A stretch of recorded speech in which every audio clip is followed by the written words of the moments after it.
16 tracks simultaneously. Wow. Okay, and we're live. Yo, hello everybody. Welcome back to the podcast, to the show with the Wearded Beirdos. It's another episode. It's another episode. Oh yeah, Dr. Dre reference. It's the the next episode. Ooh, Jinx, you open Coke. Where does that come from? Because not everybody follows that. Like James, you want me to call? And they're like, "What do you?" You're retarded. Like, what do you mean? I don't have any Coke, bro. Like, so where does that come from? Do you know? I have no clue. It's an Iowa thing. And I've heard it in other places. So it's. I don't know the origins of the phraseology. I don't know. Yeah, so maybe we need to reach out and why is this on here like this? There it is. So it maximized me on the thing. So welcome everybody. If you don't already know if you watched it last week, our video from last week is live on our YouTube channel and on our Facebook, titled "The Do It Yourself COVID-19 Beard Friendly Mask." And so it's up and live when you are free to enjoy it at your leisure.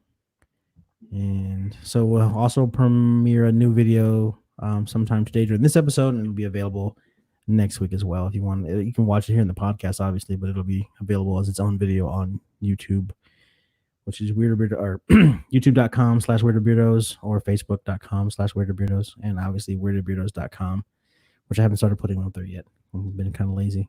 Right, yeah. I don't think we're really getting the traffic to really. Not yet. Yeah, no one cares.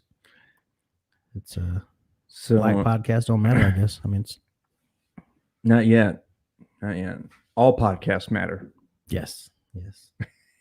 But when you're listening to this one matters. Right. And what was we talking about that we got cut off? The mixer? No, before that. I don't know. That's when the boss said. I don't remember. I don't like that term. The boss? Yeah. Yes, I'm boss. Yes, that was racist. And so my other half, the white girl, the snow bunny, whatever term you want to use for her. Okay. The bathroom door is right over there, and she was like, "If I go to the bathroom, will anybody hear me?" And I said, "I don't know. Can we mic you?" She said no. And then I asked her, like, "What do you want me to use a code name? Because if you are in there taking a shit, what do you want me to refer to you as?" And she said the boss. But there's no way I'm calling her the boss under any circumstances, because she won't use my chosen safe word. So, which is Oklahoma? No, it's the N-word. Oh, we're too early in the episode to talk that way. But okay. And she's like, "There's no way I'm using that." I'm like, "But there's no other word in this universe that will have my undivided attention in that moment." Because it doesn't matter how deep I am into something or what I'm doing. If that comes out of your mouth in an instance, we're done. Mood's killed. And I'd be like, "What the fuck did you say?" And I'll stop. And then, it's our safe word. Right. And I'm going to punch her in the face. Well, speaking of white power, on the way over here, I had like this weird moment where I was driving and there was a motorcyclist coming towards me, and I slowed down and I'm signaling and I'm waiting for him to come by so I can turn, and he goes like this. And I was just like, "All right, okay, buddy." What power? Yeah, well, I didn't know if he was like referencing anything or just like saying what's up. So I just give him a little right back, and then he turns, and I realized he was signaling. And I'm just like, "Oh, so what is he thinking I'm doing?" Oh, were you aware? Did he have a helmet on? Do you know what no, color he was? Yeah, he was white. Okay. Yeah, so I thought he was like, I don't know what was going on. Weird miscommunication. Totally my fault. Oh, he's at a bar right now telling that story to his buddies. I was signaling, and some guy gives me the salute. I was like, that was so awkward. All lives matter, bro. Black lives matter. I don't know what he was doing. Yeah, exactly. It made me look. He's wearing a white, and all he saw was your fist and your white. So you have a Toyota. It's like a Toyota. And your white Toyota, but it looked like a hood to him in that moment. Yeah, exactly. Your white power car. That is hilarious. Oh my god. Can't imagine. I would love to know what he was thinking. Like he almost wanted to follow the guy. Next time, get his license plate number. We'll run his plates and Yeah. find out what he was thinking. Yeah. Awkward. That's why I just avoid communicating with anybody in public. Okay, but what? So were you having a white power Aryan Brotherhood moment, or what? I just what was your I just thinking? wanted to return. Like I thought he was maybe saying thank you for being white, for signaling my Okay. turn. I don't know, for slowing down. So you're not in contact with a lot of motorcyclists. That's what I'm getting. Well, it just Like, came y'all to made me eye at the contact. very He's last like, minute. Solidarity, brother. And you're like, fuck yeah. Oh, you're just turning. Or I don't know. I thought he might have been like, yeah, "What up, bro? What's up, brother?" Oh, that is And awesome. I don't know. And then at the last second, I was like, "Oh yeah, this is right turn." Will be a left turn. Oh, you're right. No, you're correct. Yeah, right. Because that's dang. It's been a while since I've been on a motorcycle. Left turn, you point. Right turn is the universal, which is awesome. But was he was coming the other direction though, right? Yeah. But why did he let you know? Was that a stop sign? No, there was no stop sign. Okay. If there was a stop sign, it would have probably been white power. Without a stop sign, it says I'm turning. Right. Don't hit me, bro. Yeah. Don't hit me, brother. Yeah. We're on the same team. So I got to experience that. And then Jason says turning signals matter. Absolutely, Jason. Yeah, all turn signals matter. Yep. He's probably the blackest white dude I know from my days in Oklahoma. Well, that's good. Yeah, we worked at the comedy club together. Nice. So, yeah, other than that, I mean, nothing really as exciting has happened to me. Do you want to start with the video, or do you want to put that out later? It doesn't matter. We can. Oh, that's what I want to talk about. As far so if you haven't watched the video, you should watch the video. But you put in the description, you literally put the KKK. Like there's like it's a satire.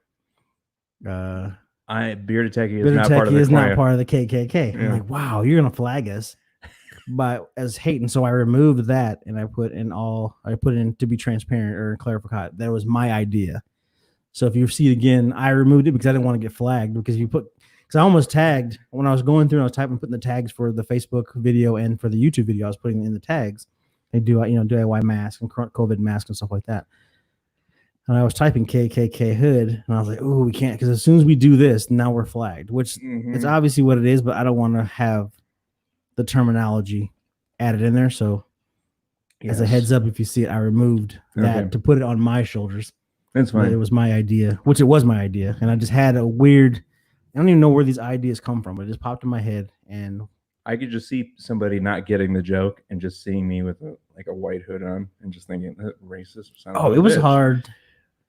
It was hard for me not to share the pictures because the day we were filming, when you first cut the triangle, because again, we didn't know, like you said, I had no idea it was even going to work. I just had the idea, a pillowcase, and try to make it as simple as possible.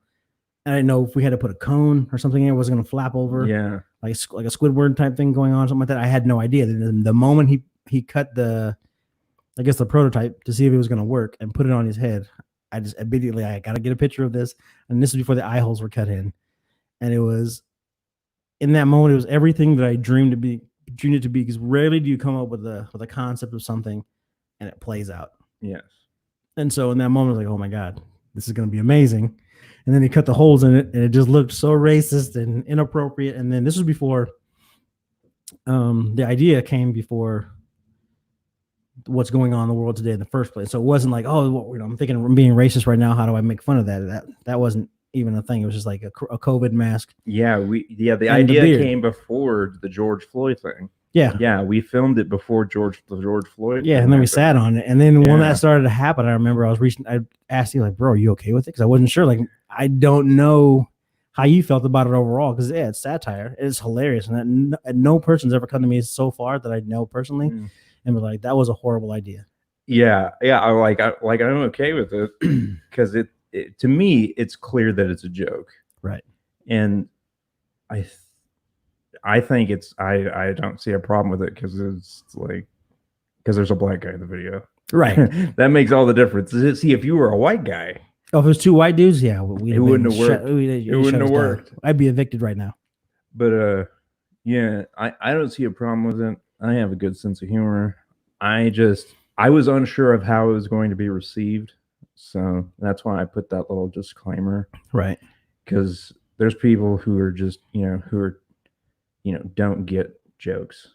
Right. They see something at total face value and they can't read into the context or anything else. And which is sad. I feel sorry for those people because when I was the whole time I had the idea, as soon as the idea popped in my head, I was laughing. Yeah. And then when I saw the picture, and I could post the picture later on. I put that up on Facebook. When I took the picture with my phone, I'm dying. And then when I saw the footage, I was edited.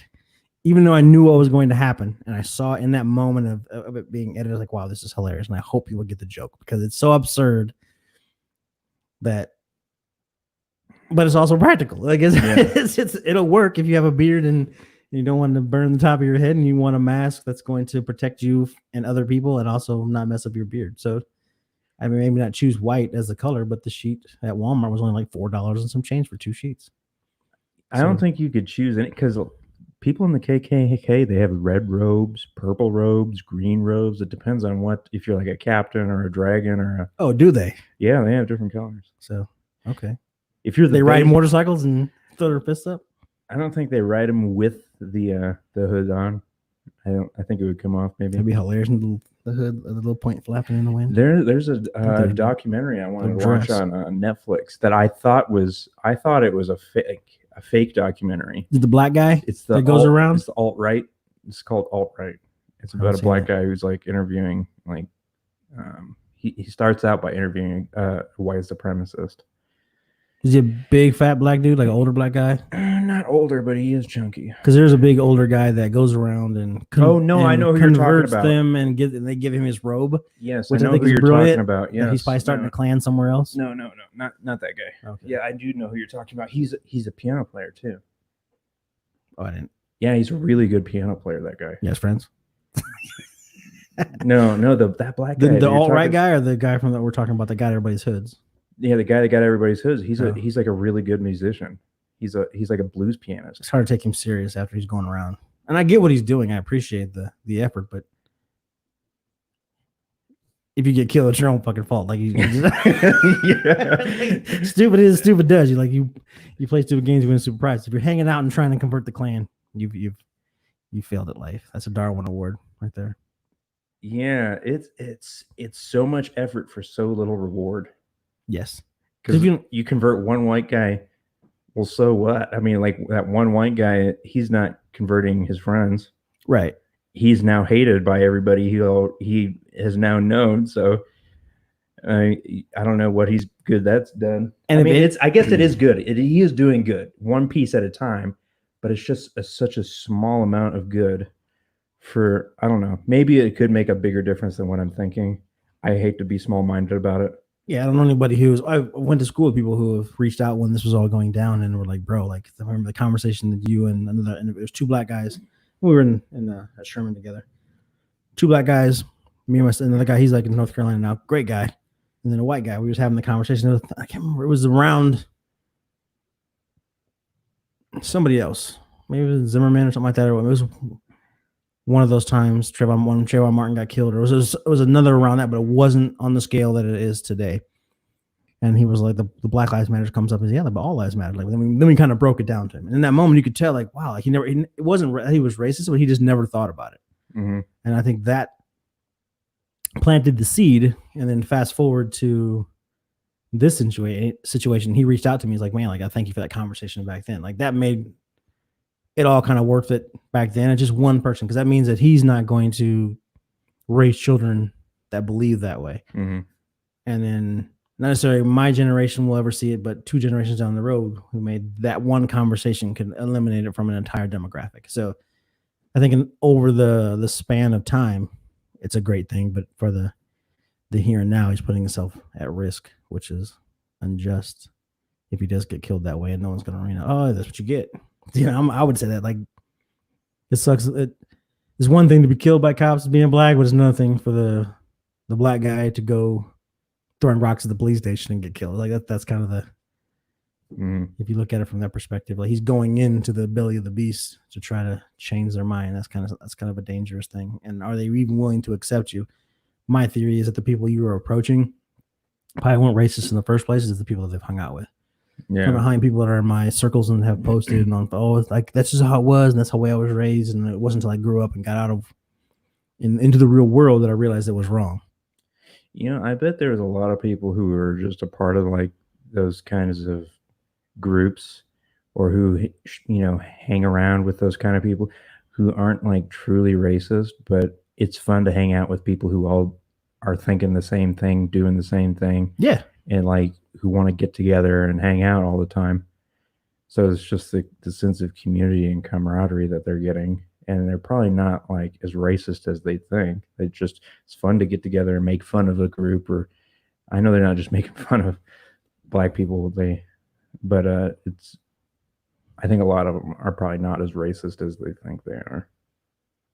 right. But when you're in that, like when you're in that crew, like it's funny in that moment, and you're living and building off of that humor and the camaraderie. Yeah, I'm guilty of it too. It's no different than hanging out with a bunch of black guys playing spades, eating fried chicken, and white girls are serving us Tanqueray and grape juice. Right. And we're talking about white people. So it's no different. But in that, am I being racist in that moment? No, I love everybody. Right. But in that moment, you're laughing at other people.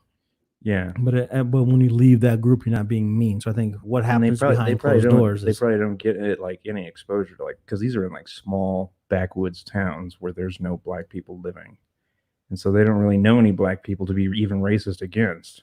Oh yeah, like growing up with me, I'm from a small town in the middle of Iowa, like 30,000 people, which is not small maybe to some, but when I was a kid, there was black and white. There was no Asians. I remember when his name was Sumsai, probably one of the best kickball players ever. If anybody watches and they know the story, they know what I'm talking about. But he was the first exposure to Asian. Like, wow, like that is amazing. And at no point did I think he was different or bad or whatever. He was just different. But I remember like the exposure to a whole other culture. Like, wow, there's people outside this world. And then we had an exchange student from like Samoa or something like that. And like, wow, and that's when geography made sense at that point. Like we're taught geography and all that stuff in school, but until you meet people from there, you just assume that Europe is just Iowa with accents. Yeah. Like it doesn't make any sense until you leave. And even if you go to touristy places, you're getting a fake representation of California or whatever. I remember the first time I moved to California, the first movie that I was in, it was like a short film, and it was in Watts. And as the sun was going down, it was all the entire cast was black. I'm pretty sure. I have it on DVD. I have to watch it again. But the entire cast was black, I'm pretty sure. And it was at a nightclub in Watts. And as the sun was going down, I was becoming more and more afraid. So I'm thinking, we're in Watts, because all I have is Boys in the Hood and Juice and Menace to Society and all these movies that take place in South Central. And I'm thinking, oh my God, am I going to be able to get out of here safely? Because I'm in Watts and I'm not from here. And then you get home and you realize, oh, I was just ignorant.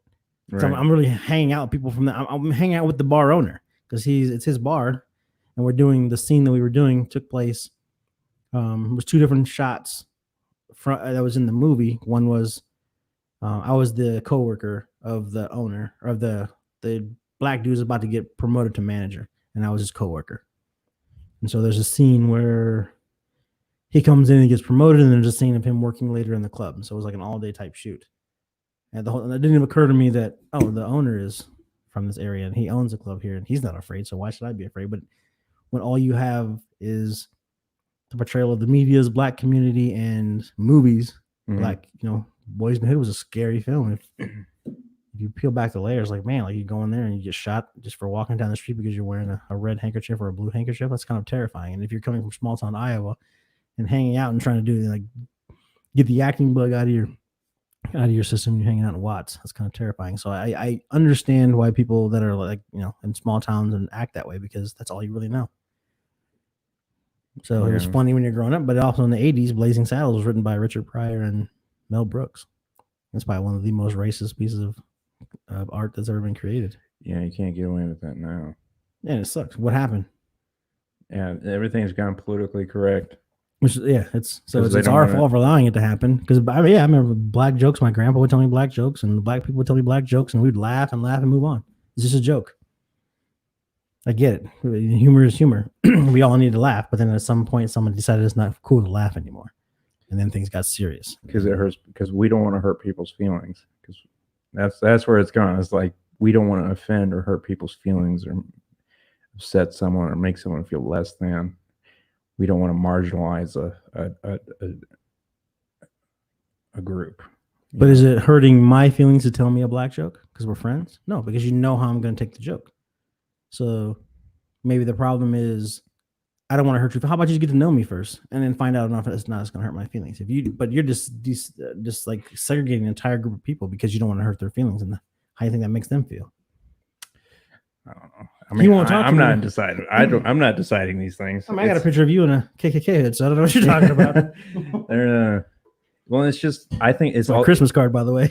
That's hilarious. It's just the left wing media, which I'm not right wing leaning at all. Like I'm liberal. I'm totally liberal. I just think it's more of the left pushing, like for the political correctness. Like this is what you can say, this is what you can't say, which is the downside of that political persuasion, having things like that happen. But for the most part, if that's the worst thing that's happening, I think it's still worth it for the other benefits that you get by being a part of the left as opposed to the right. Right. Yeah, I agree. But yeah, I'm not conservative. I when I was younger, I was really conservative because I thought that was like, I was like all about like guns and being libertarian, and I thought that was like really cool. And that's where I struggle, because if you look at, go from all the way to the left and all the way to the right, there's certain things on both sides that I'm for. Mm-hmm, yes. And so it's like when people ask, like, what are you? It's like, black. I don't know. Like I would have voted for John McCain had he been against anybody other than Obama.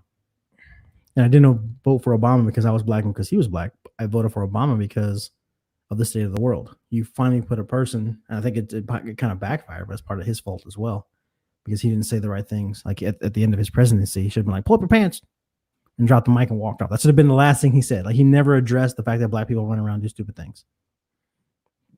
He had the podium and he didn't do it. Right. And so now he wants to come, I don't know, but we're getting all political and stuff like that. But I voted for him because I wanted a person that looked like me at the highest level. And what that did was it knocked the chip off my shoulder. I didn't go to college until I voted for him. So it worked out for me. I just wish other people would have took advantage of that symbolism. To me, it was a symbol versus a person. And now we're living the repercussions of that vote, I believe. Yeah, people like they swing from extreme to extreme. Like, oh, we had this, and then there's a big group of people who are like, well, we need the exact opposite of that, and then they'll go, and they won't like meet anywhere in the middle. They'll go all the way to the other end, right, and then get that, and then there'll be a huge group of people after that who are like, oh man, we got to go to the exact opposite of this, and they'll go all the way to the other side as far as they can get. That's the way. I mean, look from Clinton to Bush to Obama to Trump. I mean, but that's the beauty of democracy. Yeah, it's like if you're not okay with it, you can change your mind, but at some point you're going to we're all going to come here. If you look at the globe as a whole, most major civilizations were brown, and so not because you have black, which is one extreme, you have white, which is one extreme, but evolution is, hey, it's kind of simpler. If everybody's brown, everybody would get along. Right. And eventually, and same like look at mutts, and you see like dogs in third world countries, they're all brown dogs because it's easier just to weed out all the way here and all the way there, and brown seems to be the neutral color. Yeah. As far as when it comes to like shades of people and animals and stuff. Yeah. Well, I think a lot of countries are trying to avoid a totally uniform population, because then you kind of lose cultures and. Yeah, and who are you gonna blame? If we all look the same, I'm gonna blame redheads next week. Yeah, because I've when I worked in like packing houses and stuff like that, like the Laotians, but then within the subculture of Laos, there's called Thai Dam. And I'm like, how do you know which one? We don't. It's just more of a belief system. Like, wow, like they're the same people, but just a little different. They found a reason to hate other people. Like you're gonna find a reason no matter what. I think it'd be simpler if we were all the same color, but there's gonna be a reason to separate no matter what. And so I tell people once they get rid of, if you say all black people went back to Africa, which I can't go back to somewhere I've never been. I have to go back to Iowa and then climb back up on my dad's ball bag. But it's one of those things like I can't go back to anywhere. I'm from Iowa. So say all of us decide there's a new grant for us to get free passage back to Africa because Ghana or Uganda, one of those is offering like citizenship for us, call it the return home, which is absurd, but I get what they're doing. But then what happens when we all get there? No, they're really doing that. Yeah, it's a thing. Like they want people to they want black people to come back to Africa basically, and come to like I want to say it's Ghana. That's a good way to get, educated black people. Oh, 100%. Because who else can afford it? Like right. Like Tyrone and Ray don't have the money to get to Ghana. But yeah, it's brilliant. But let's say we all go, and there's no more black people left. People only. Yeah, it's like blackpeoplemeet.com, but a country. But it's I'm sure you could go because you have Nigerian heritage, so therefore I think you'd probably be okay. What if I want to because there's got to be that's discriminatory. That can't be right. Yeah, because what if you're into black girls? I mean, yeah. What if I identify it? What if I was like that Rachel? I don't know. Rachel, I know who you're talking about. Yeah. Rachel girl who's identified as black. Which I wonder where she is now. We should try to find her and bring her on. Did you watch the Rachel Devine, the documentary about her story? No. I think it's actually pretty interesting. She identified as black because she had her brother and sister were completely black, but they were adopted. Right. And so she had grown up with in the black with black siblings and with all these black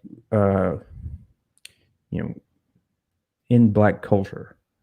Right. And so she identified as being black is dope as fuck outside of being shot by and killed by white people and police. Like I wouldn't want to have it any other way. It's just the only thing that makes it not okay is as soon as it comes down to the line where she gets pulled over, she's not black anymore. Right. Yeah, she can always go back. Plus when they checked her on it, she lied. Yes. Had she be like, you know what? I just identify as black and I embrace black culture and left it at that. Be like, no, what you talk about, girl? Yeah. As soon as she lied, I think some people were like, okay. And then there was a select few who were like, I'm going to fucking dig into this. Yeah. I'm going to find out. There's public records. We're going to find out who your parents are. Which she should have known people were going to. Especially when you climb towards the top of something. Oh, yeah, because she was the leader of the whatever. The NCAA or something crazy. Yeah, she was a sector of that. There's no way to hide. Yeah, she got bushes. Way up there. And, the only thing that made her look black was her hairstyle. She had a weave or something or braids. Yeah, she had her moments. And then, but her skin is not dark. She might have been. There's some videos where it kind of looks like she may have been putting on tan lotion or something because she is a little bit tan, but she doesn't even look black. Right. Oh, so like my daughters, my son, looks just like me, but he's dark. Where the daughters are very light. Standing next to white people, they're obviously something else. But if you just at first glance, you would never know the difference unless I told you. I mean, one embraces the whole black culture more than the other. But again, raising the Midwest, I don't blame them because that's why I speak the way I speak. I don't talk black, I guess, for lack of a better. That sounded really bad. But Ebonics? Is that an okay I don't even. term? That's the thing I'm trying to think. Is that an okay term? I don't know. I don't know. Something I heard when I was in school. Yeah, well, yeah, I guess slang would be the proper term, but I don't. And I attribute that to my stepfather who didn't let me go down and hang out with my cousins, which is good because most of them are dead or in prison. I was going to say something to find up a code word. We're still here, everybody.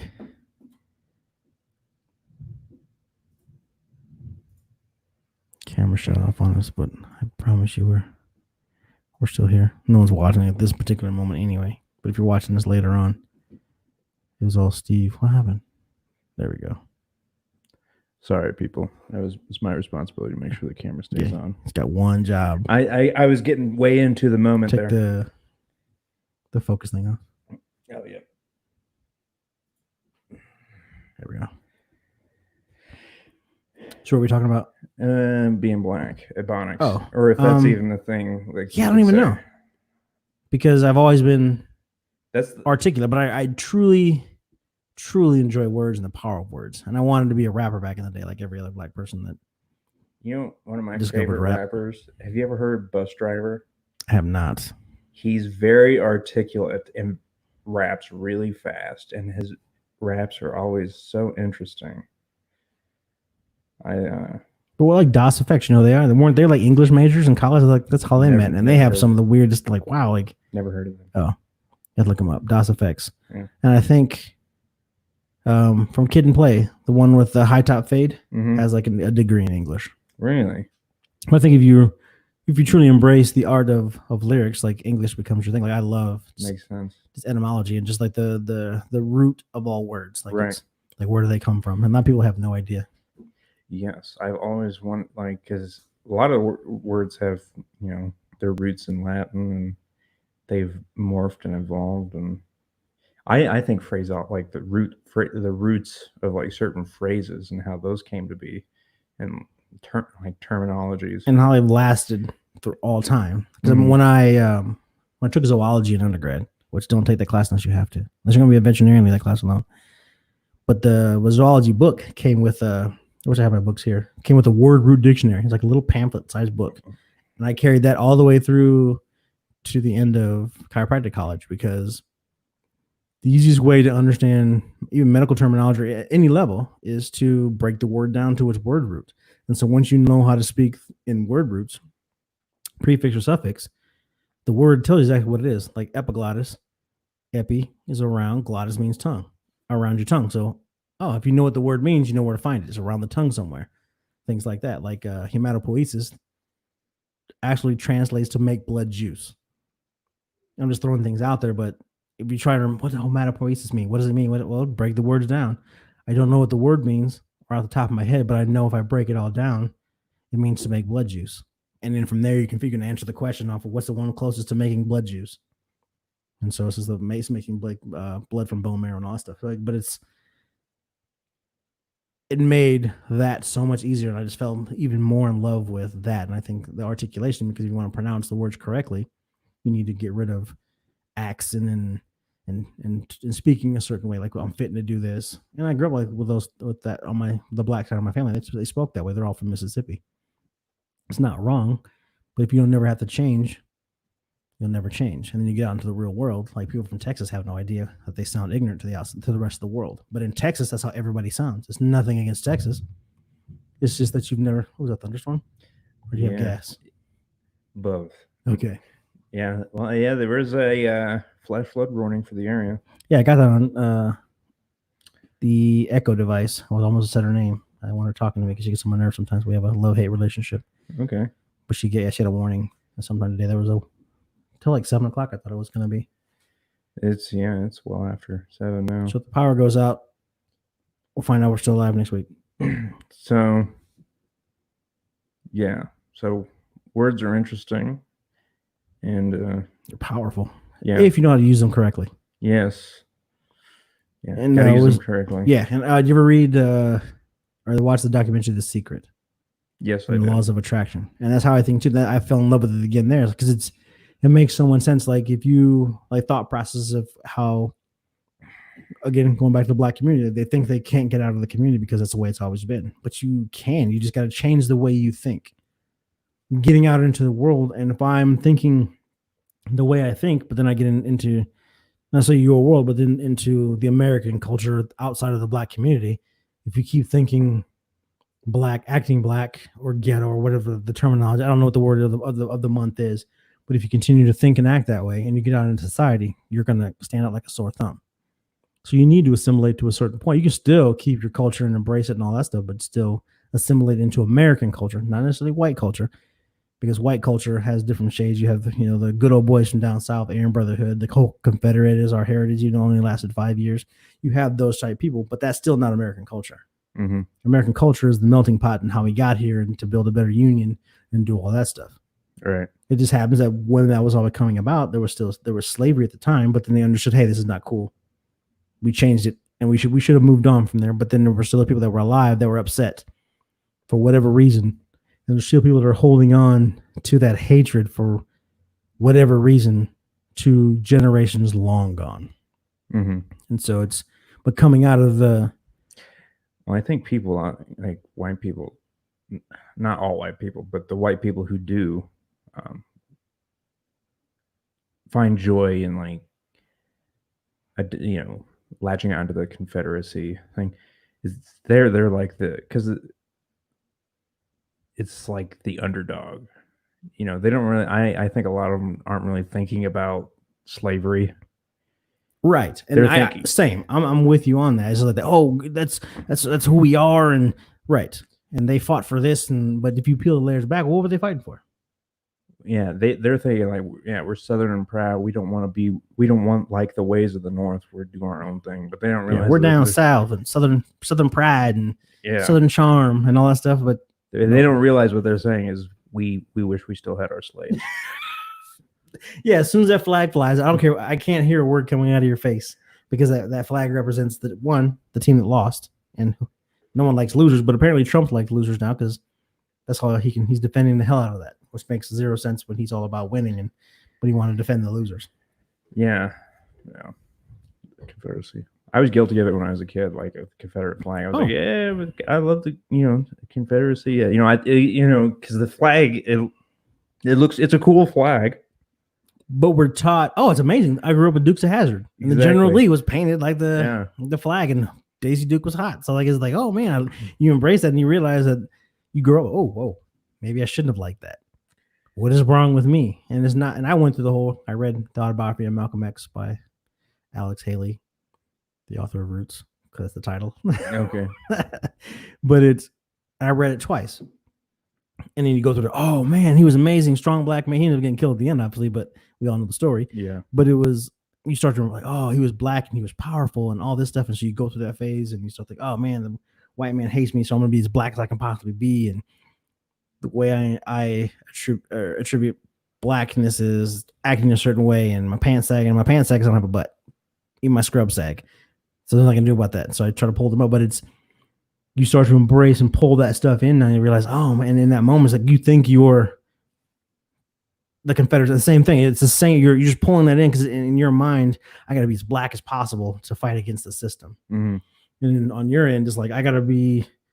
The Confederacy they were rebels, and you're taught that they were rebels, and they wanted to keep the South this way, and the North wanted to keep it this way, and they didn't like it, so they stood up for themselves. And I'm a rebel because my mama wants me to eat cabbage or broccoli with cheese, and I don't want that, so I'm a rebel. And so you associate it with that, and it makes complete sense because I've fell victim of it too. I thought the Dukes of Hazzard, and they were against Boss Hogg, and they had the General Lee and the Confederacy and all that stuff. It's like, oh man, it's amazing. But then when you peel back the layers, the problem is ignorance because you don't go into what does it actually stand for. And that's where I think, because we're taught that was a war, the North won, it is what it is. Yeah.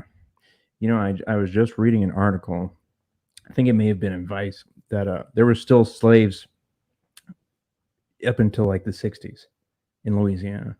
Which would not surprise me.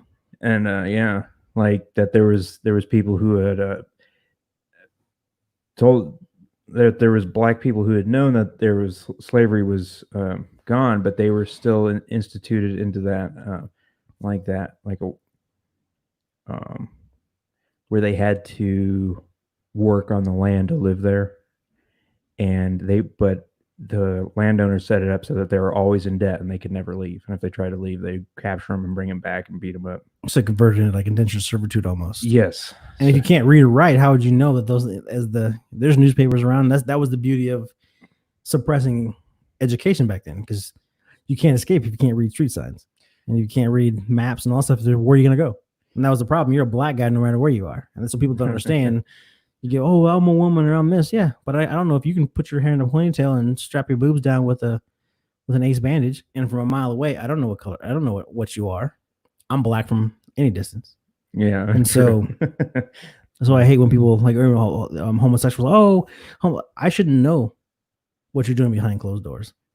You don't know if I'm openly or closed heterosexual, and I don't know if you are either. I've met your significant other, so I know what you put in your mouth, but it's one of those things where it should never be a type of a conversation outside of close friends. I'm black no matter what. Gay, straight, whatever. I'm still black at the end of the day. I can't take that away. I can be gay, but still date women to keep people off my back because I'm proud. But on the surface, you may be a straight white male, but I can't hide. I can't identify with anything other than black. I can say I'm white and speak articulate and get an education. At the end of the day, I'm still black. I could change my name to General Lee. I'm still back. Which is a shout out to, and it's funny, I've never asked her, so I hope she watches this. I have a college professor that her oldest son is her only son. I remember she's a girl, the second one, but her child's name is General Lee.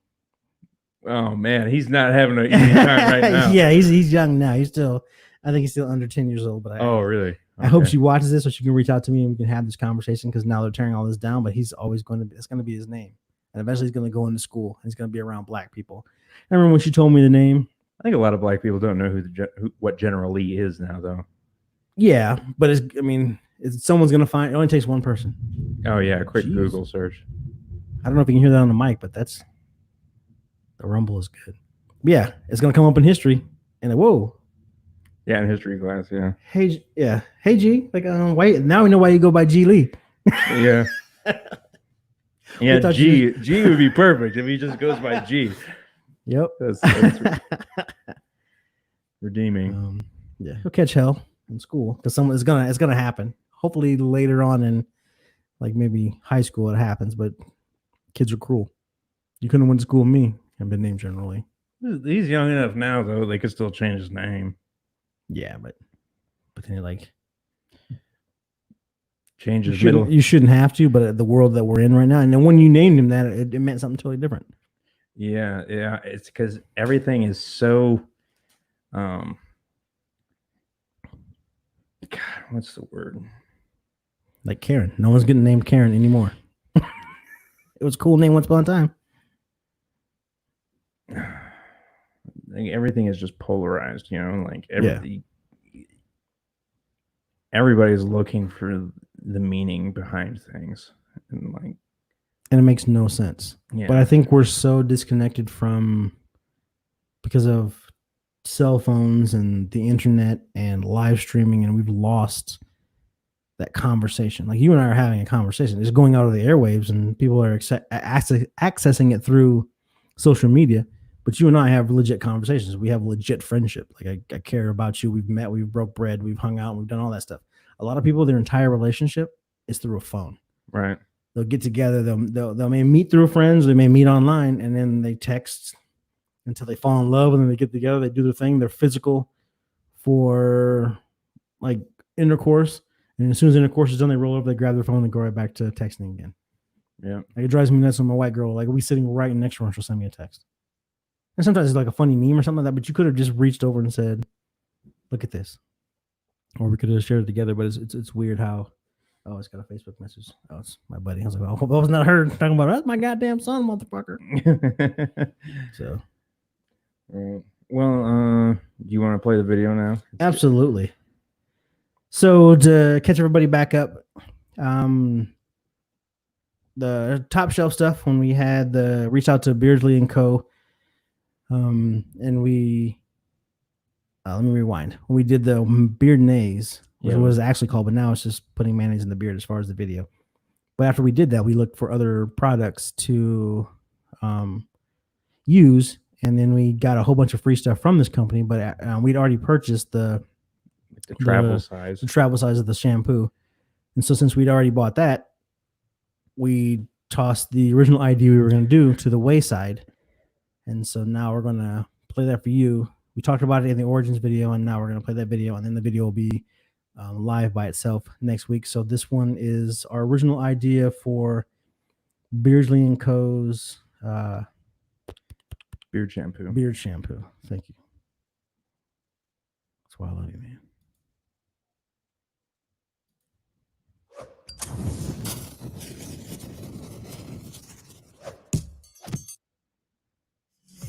Pretty lady, won't you lend me an ear or two? Been waiting all night to walk up and talk to you. While I was waiting and contemplating, Jeremy. I realized stupid. All I want is me. Jeremy, what? I need the soap, bro. Load it or flush it? Oh man, flush it. Okay. I would have said no, but I really want chicken. One for my left and one for my right. You know what I'm saying? Motorboat, titty tongue back. What are you? Hold that, please. Whoops. Wow. Oh, yeah. That's great. How's that feel? Feels good. Are you gonna get that soap? 2 out of 3? Not this time, buddy. Are you sure you're only one Nigerian? At least. It's funny you have that sinister grin. You know, when we first made this video, I was like, man, are people gonna think I'm gay? Yeah. But Yeah. that's not because of the video. And I was like, man, I look really gay. And then I got over that because it's just like, well, it's just a video. Who cares if people think you're gay? Because it's not a bad thing to be gay, anyways. Yeah, and even if you are, it's nobody's business. Right. And that's the thing. Like, it's who cares? Right. And it shouldn't matter. It's just like, I don't know. It's just that part of like that. What my, you know, like my father ingrained in me. Like my dad is fairly homophobic and also racist, but he could have been raped in jail by a black dude.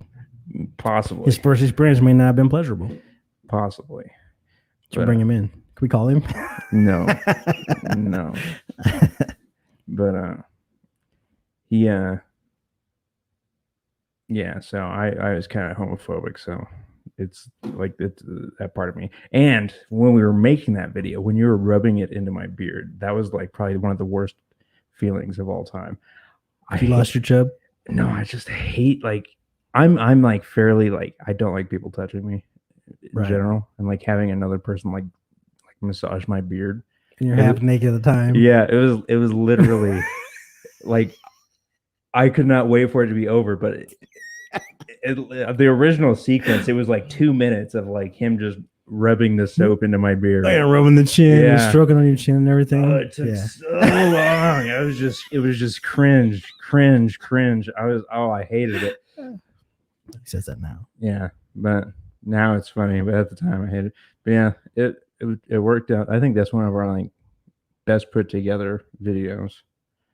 Yeah, we worked in, and it's funny because the amount of space we had to work in was ridiculous. Oh yeah, the bathroom is tiny. And I'm still annoyed by when I first climb into the shower and the camera's directly at me. It's dark. Like I'm so mad that no one noticed that until I said it, and they'll watch it get to notice it. But the lighting, there was no way to get A good light. Yeah, there's no, into that corner.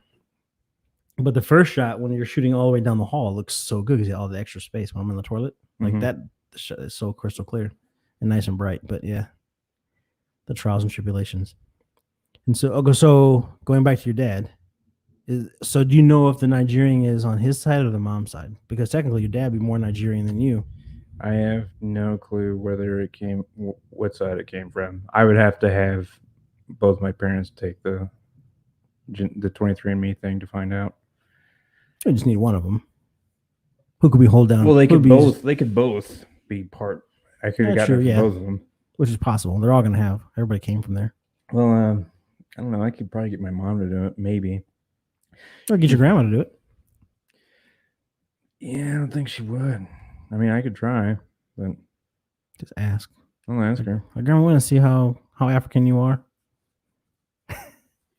Jeremy wanted to know. Yeah, He said you look a little Nigerian.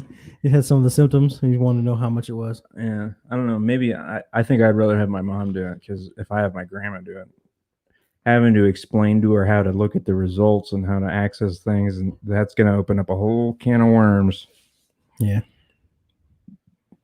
I'll talk her through blackness. Well, no, not that having to explain anything. It's just the technical challenges. Because what else is in there? What's the majority of? British, Irish, Okay. French, German. Do you know who came from where as far as like once upon like how many generations? Like I go on the black side, obviously I don't know who came from where. Yeah, I just know at some point. I don't know. Because I know on my mom's side there's a lot of British and Irish, but on my dad's side, but I guess they both share German, and I get Scandinavian from my dad. But I think it's a mixture.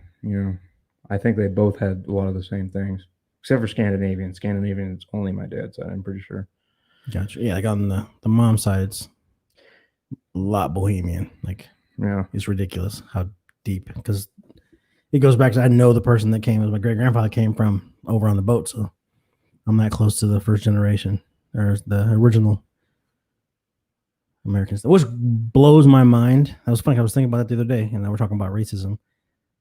That is one thing to grow up in America and have an opinion of black people, but my great grandfather was one of the most racist people I've ever known, and he came over on the boat, and when he was like 10 years old. So he wasn't even born here. He had no reason. There's no black people in Bohemia at the time, and there may have been, but not on the level that where you could hate them and call them out for walking around with saggy pants. It would have just been Bohemian people or German or wherever they came from. But that trickled down to my grandfather, who was extremely racist but loved me to death, which was weird by itself. Like, when you get like, man, like the N word would fly out of his mouth left and right, but would do anything for me. It was ridiculous how much the love that this man gave me and how much I respected him as my grandfather. And I share his middle name. My middle name is his first name, so like his namesake, and treated me with nothing but love and respect. But I hated every other black person, to include like my stepdad and my family. It just was mind blowing. When you're a kid, you oh yeah, my grandpa's got my back. Like, that's how you think of it, because this is my dude. Because I remember riding, we'd go to the dump on the weekends, and he had, which is again funny, because we would the reason my comic education and where like my discovering my sense of humor and all that stuff came from riding around with him, listening to like Red Fox and Richard Pryor on 8-track. Again, extremely racist individual. The stuff, but again, my great grandfather was racist as well. So he may have just kind of hanging out with the boys and just kind of how it was. But the N word was, was just regular part of his lexicon. Mm-hmm. Anytime he referred to a black person, that's how he would use it. But at the same time, would listen to Richard Pryor and Red Fox and all the other like there's one other one I'm trying to think of. I can't think. Ray Moore. Stuff like that, but on 8-track. Because we're riding around in his pickup truck, because that's what you do in the Midwest. And you have a truck. He had an old raggedy ass Ford truck. That was weird. There we go. There we go. And I need to move the switch. I think the switch is just sitting just right in maybe the thunder moved it and it wiggled, because the switch is in between the bar and the other bar. But we're listening to all these black comedians, and he had them on vinyl as well. But then you're racist. That just cracked me up. That's weird how like all the conversation came full circle, because to him, I'm pretty sure that's how it was. That's the way he was raised. But at the same time, he was the first generation to be born in this country. You had no reason whatsoever to be against the black population at all. Definitely something he learned, probably. Right. I don't know. But but it wasn't so ingrained that he didn't love me. Right. Right. So yeah, it's weird. Yeah. I get it. Yeah, I don't know. I think it's just lack of exposure. Oh, 100%. Because yeah, like I said, when I went to Compton, and to me, I think you need to move. My theory is you got to go 2 states away. Because if you're from Iowa, you can't just go to Minnesota, Illinois, Missouri, or Nebraska. Because you're not going to go deep into the state. You're only going to go to the edge of the state to be another state. You're going to go to the next major city, where anybody that's like you from your hometown. If you go north, you end up in Minneapolis. If you go to the east, you're going to end up in either like Peoria or Chicago. If you go south, you end up in St. Louis or Kansas City. If you go to Nebraska, you end up in Lincoln and Omaha. That's it. Those are right there at the border for the most part. Minneapolis is quite a little bit up from the border. Chicago's a little deeper in, but Lincoln, Omaha, Kansas City, and St. Louis are right there at the border. So you didn't get very far. So those people are going to be the same type of people. They're going to have the same type of ideologies, the same kind of religious background, the same beliefs. You just went from a small town to a bigger town and did the same thing. Now you cross over from Iowa into Denver, culture shock, because when I moved from Iowa to Colorado Springs when I left. I mean, I lived in Minneapolis. Again, that's how I know because it was the same people doing the same things. Lived in Texas when I was younger, but the first time I actually left my home state, to move and to never want to come back was to go from Midtown Iowa or let's say Iowa to Colorado Springs. Huge culture shock. Like I was like a fish out of water. They talk different, even though the black people they were completely different. The black people in Omaha are no different than the black people in Des Moines. But the black people in Colorado Springs, not even remotely close as far as to what I'm used to. Mm-hmm. And so in this, they're still like this same. You can tell who watch Boys in the Hood and those type of movies because they kind of emulate them. But at the core, they're totally different black people, different experiences, different levels of racism as far as what they were exposed to and stuff like that. I don't think it was as bad as because Colorado's just an amazing place. Like I wish I was a native type thing because it's just I've never felt more at home. I mean, it's just because the mountains are amazing, and no matter how bad your day is, you look at the mountains and it all goes away type thing. Right. Maybe that's what it is. Maybe because the air is not polluted with hate because you're higher up in the. I don't know. Like it's got something to look at besides cornfields and soybeans. Yeah, like and smelling like a horse or a cow and pig shit. Yeah, so yeah, Iowa stinks. Yeah. Well, if you miss it, you can always go up to Greeley. I'm good. Oh, we were coming back down from Hartselle yesterday. I was like, what is this? What does that smell? I look over and this cattle ranch. Oh, there it is. So remind me of home. All right, it's coming down to it. Yep. Hour and episode number 2. For those of you who tuned in, tuned out, and will watch this later on, appreciate it. Eventually, we'll come up with more. I would get a bigger base as our videos grow and our exposure grows. And yeah. So I talk to Steve all the time. So it'd be way cooler to have people kind of chime in and add to the conversation and get a conversation going. Yeah, definitely. It's always helpful. And we have tons of stuff to give away, but we need to. Yeah. People that want free stuff, which seems to be hard to give free stuff away these days. So, yep. If you are watching this, obviously, we can tell who's watching now, but if you watch this in a rerun, go to our website, weardedbeirdos.com, and join our mailing list, and that will put you into the possibility of a drawing to give away stuff that's in the back wall on the shelf back there of beard products. And we'll have like t-shirts and decals. And for ladies, we can give you like a Amazon gift card or something like that if you don't want to grow a beard or groom the one you have. So, all right. See you guys later. Peace out.